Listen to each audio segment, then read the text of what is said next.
Mom hissed it across the dinner table, her fork suspended midair, eyes glinting with that familiar cruelty she thought passed for truth.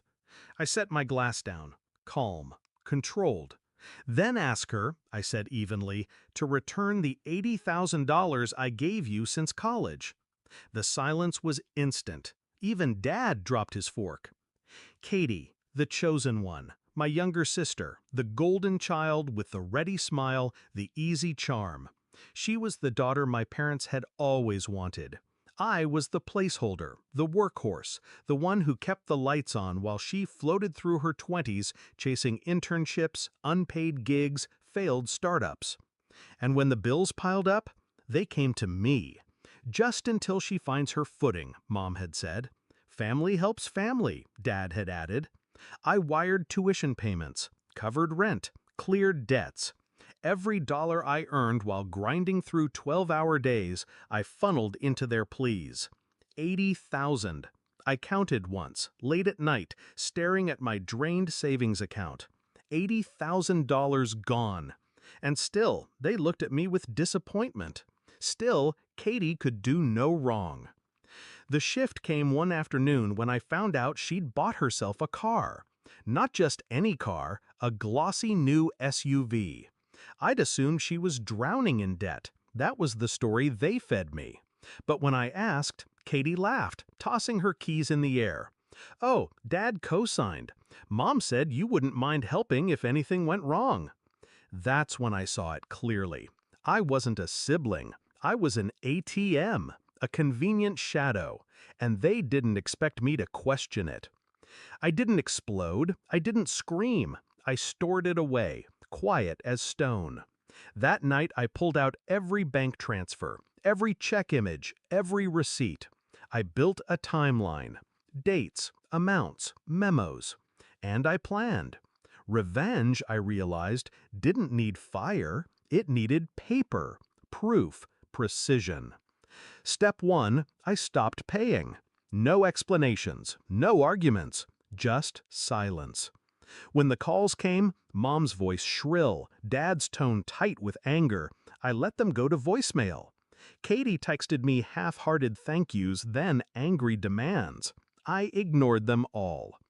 Step 2, I invested what I had left. Slowly, deliberately. Real estate, low-risk funds. My balance grew while theirs thinned. Step 3, I waited.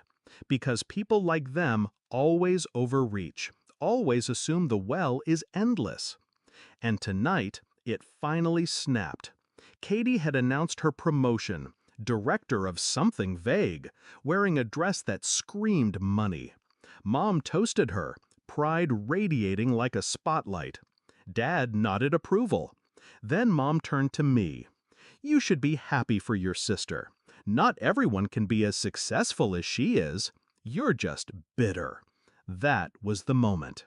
The blade I'd sharpened for years. I set it down in a single sentence. Then ask her to return the $80,000 I gave you since college. The sound of Dad's fork hitting porcelain was louder than any shout. Katie's smile froze. Mom blinked, color draining from her cheeks. "What are you talking about?" Katie whispered.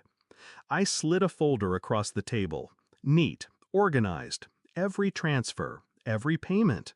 Dates highlighted, amounts underlined. Her hand trembled as she flipped through the pages.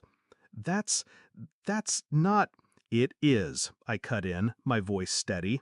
"And you knew. Every one of you knew." Dad's jaw clenched. He looked at Mom, then at Katie. His silence was its own betrayal.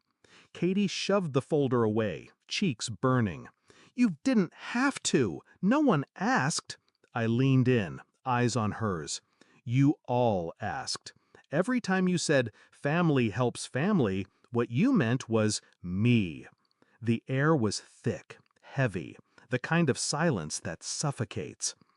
I stood, leaving my untouched plate. "You want to call me bitter? Fine.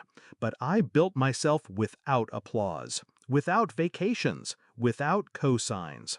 And I'm still standing. You, I looked at Katie, are standing on my money. Her mouth opened, but no words came. And here's the difference, I continued, calm and final. I don't need you, but you'll always need someone like me. I walked out, the folder still on the table, their faces carved in shock. They've called since. Emails, voicemails, all dressed in the language of reconciliation. But there's no apology in them. Just fear. Fear that their leverage is gone. I don't answer. Because the truth is simple. I gave them years of my life, my savings, my loyalty.